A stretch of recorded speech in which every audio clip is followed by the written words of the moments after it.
we do from a really high level is we transform slum areas around the world into new, thriving communities. So just kind of imagine a 100 acres of land that is blank, and we take families that have been living in slums for years, and we build brand new communities and villages on that new land. So that's the very high level. So you started the company in 2014, and what have you done in the past 2.25 years? Yeah, so we started about 2 years ago, and we actually, the first thing we do is we fund houses for about $6,000 per home. And so one thing we track is how many houses that we've been able to fund and build. And in 2 years, we've done about 800 homes, and that's created about 7 new villages or communities.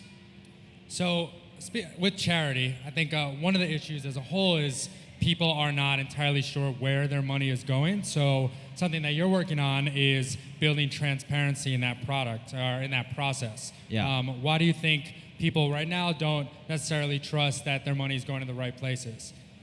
Yeah, so I'll give the folks a quick background on like how this thing started. Okay. So basically, I never thought that I would start a charity. It's like the last thing I thought I would do. I actually had a for-profit startup before this. And then I took a trip down to Haiti a couple years after the 2010 earthquake, if you guys remember that instance. And I just saw thousands of people living in these tents, and it was just very clear that this was a human need and suffering that should not exist. So that was the first problem. But the second problem was I couldn't find a charity to give to that I could really trust where my donation went, right? So if I put an input of $1,000 to try to help this situation, well, what I saw was you didn't really know where your money went. It was kind of like a black hole. You didn't know what percent was actually going to the need. And at the end of the day, you didn't really know who you were helping. And so because of that experience and the frustration with that experience, that's how I created our new model with New Story, which the 1, 2, 3 is that we have a crowdfunding platform where you can go onto our website and you can meet families that are living in life-threatening homelessness around the world. You can see their picture, their story, and then you can give directly to them, so you know exactly who you're helping. 100% of the donation goes to build the homes, and then when the family moves into their new home, we take a video of them moving in, of them getting their keys and their home certificate, so the donor knows from beginning to end the end result and like what they actually did. And so the whole idea of New Story came out of frustration with kind of the status quo of the model. And I think that's how a lot of things happen, especially here, right? There's frustration, there's pain points, and then you work backwards to try to create a new experience. So by beefing up the transparency in this process, what kind of results have you been seeing? Are repeat givers more now with this new model? Yeah, so there's actually, whoever's out here now still, how many of you, if you gave $1,000 online to a large organization, would like entirely trust where the money was spent? Show of hands. Yeah, so about 43% of Americans would say they don't really trust charity, right? That's obviously a lot of people, that's a lot of potential. Right. And so what we've seen is it's not that those people don't want to help other people, right? Like I don't believe that at all. The issue is that they don't know who to trust or like where to spend their money, and so they just don't do it. And so what we've seen is those people actually do want to help others, and so if you can provide them with a model and a vehicle to do it, then they're more inclined to donate.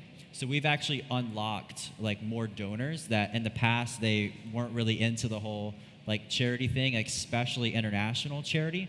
Not just individual donors, but also with corporate partners as well, because a lot of people have unfortunately been burned, and there's headlines, and the reality is that stuff happens like that, and the whole word charity gets tainted to fit, unfortunately, like that view. So how do we stop those types of things from happening, and how are you working with existing large charities to build in this new transparency and this new authenticity that might have been lost in recent years? Yeah, I think it first starts with like if you're going to give a donation, right? Like the donor should take a little bit of time and just say, hey, if I give, do I know where the money goes? Do I know what percent of the money goes? And do I know the end result of the donation? And if the answer is no, then you probably shouldn't give there, you know? So I think first it starts with the donors of like having a higher level of like expectation, but you can't have a higher level of expectation unless there are organizations that are delivering on a higher level of expectation, higher level of excellence. And so I think it first starts with the donors. And then what we've been trying to do is we build a lot of software and tech products and things like that, where eventually we want other organizations to be able to use those solutions, where more organizations can be more transparent, can use more technology for scale, and that's going to allow donors to not just know where their money goes, but also give to a more efficient organization. So what are some other organizations that you think are doing a good job at this right now? Yeah, so there's a couple. One that's inspired us a lot, an organization called Charity Water. They build clean water wells around the world. They've really innovated in the last 10 years. Another organization is called WOTC. They crowdfund healthcare, and you get to see exactly who you're helping and where the money goes.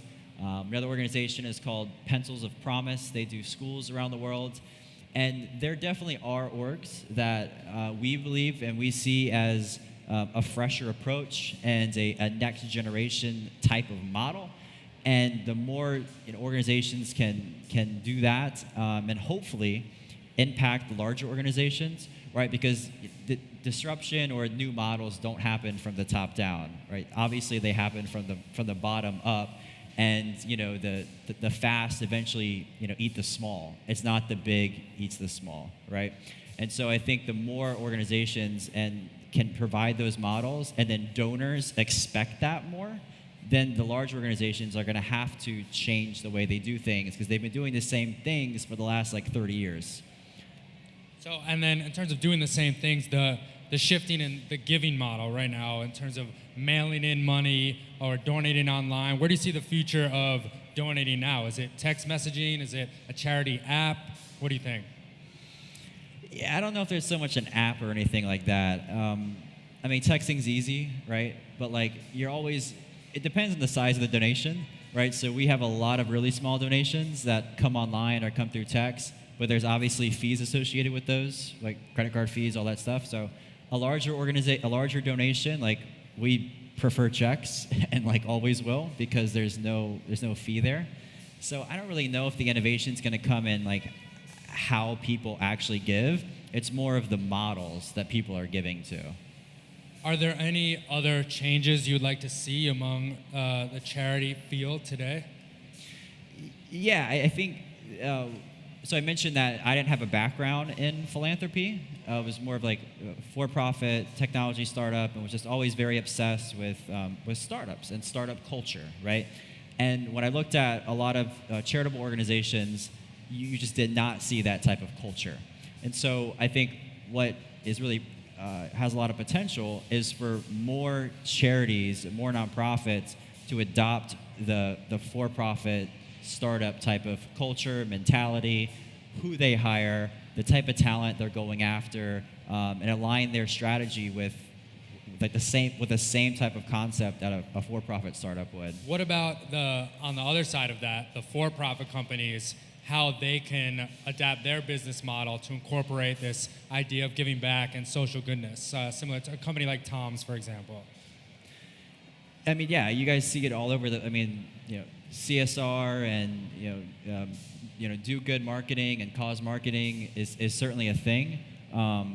We have a lot of corporate partnerships we're really excited about right now, and I think the number one reason to do it is obviously it's good for press and PR, but the number one reason is for what it does to employees at those companies, right? So you want employees to feel like there is some type of social purpose, the company is about something more than just making money, right? There needs to be some type of other social purpose. So, I mean, there's nothing more important than having your employees engaged in your culture strengthening.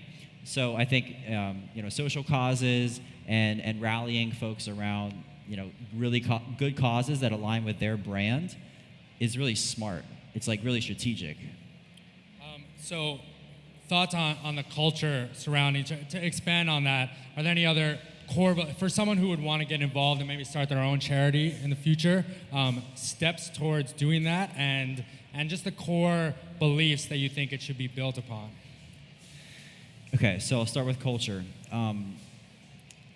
I don't think there should be a difference in how a really good for-profit startup in San Francisco is created than how a nonprofit is created.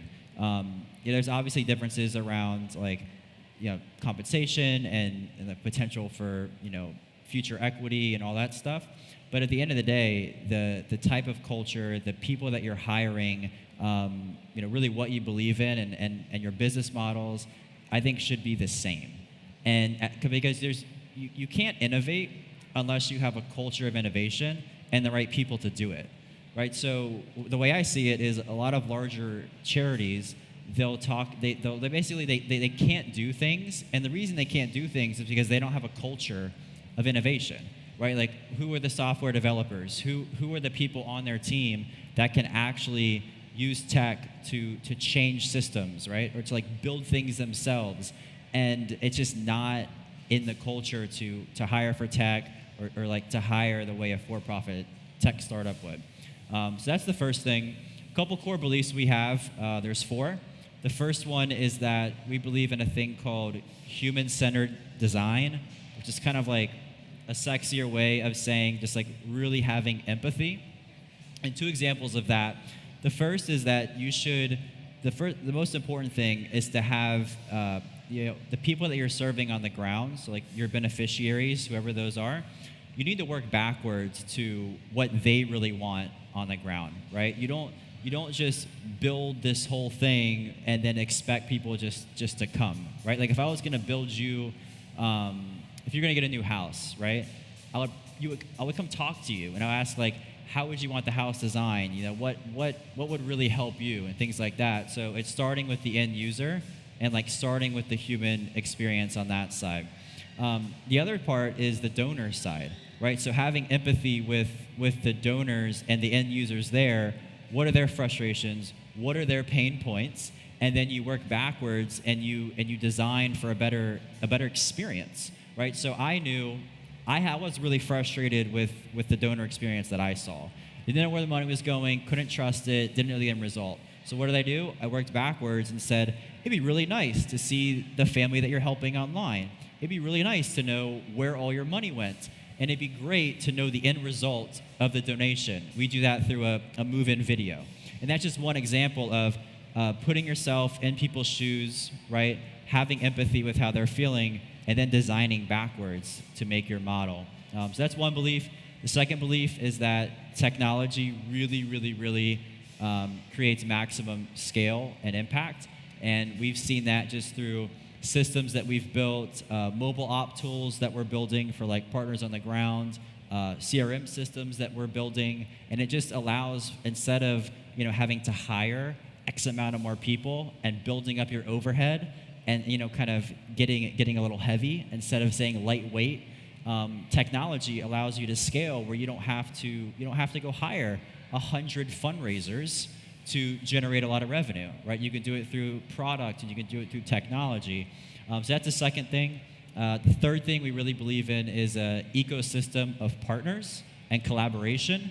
So News Story, what we do is when we build these communities and these villages and these homes around the world, we find the best local nonprofit partners in those areas, and we team up with them, and we come on top of them, and we actually fund them and help influence them.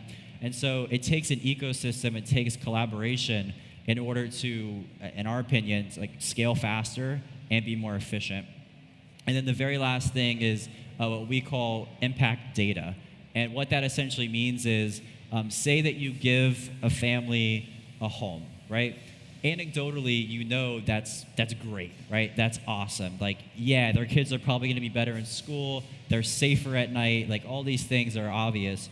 but what happens a year after that, right? Like, can you actually measure, hey, the family was making about, X dollars per month, and their kids are going to school only about 30% of the time, right? And then once they got into a new home, after a year, can you say, well, now they're making this per month, and the kids are now going to school 75% of the time, and their test scores have improved, right? And then you learn along the way, and you're able to iterate, and you're able to always test, and that's with data. So we believe data is extraordinarily important. And to kind of summarize those, it's data, ecosystem of partners, technology to scale, and then human-centered design is what we call it. Awesome. So for those of us who want to be more involved in various charitable organizations, what are some of the sites or companies that you're following, places you're reading? Who should we be investing in and stuff like that to get more involved? Yeah, there's actually not like a really good news outlet, or I don't know. Somebody should make one because there's a market for it.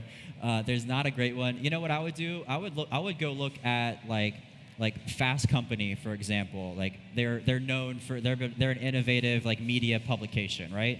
They put out a list every year of the top 10 or top 20 innovators in each segment of each industry, and there's a nonprofit one as well, right? So I would go and Google the Fast Company's 2016 list, and then you get to see a bunch of up-and-coming innovative organizations that are doing things differently, and then I would look at those. And that's just one example of go to a source that you really respect and that you see as an innovative thought leader, and then reverse engineer as to who do they believe in, because there's no good nonprofit news sites or anything like that. It's kind of more driven by more of the status quo type of models. So then we're running out of time here. So to close up, in short, if you could, can you give us some predictions of what charity might look like in the future? Yeah, I mean, I really hope that technology is more adopted. That would probably be my number one hope. It's unfortunately has a really far way to go, but in order to do that, you first have to hire the right people, right? Nonprofits, they have to think differently about who they're hiring, the skill sets that people have, and the competency that people have. So, in summary, I hope the future of nonprofit has more technology, and that starts with hiring the type of people to do it. Awesome. Well, Brett, thank you so much for being here. Yeah. Awesome having you. Thanks, man.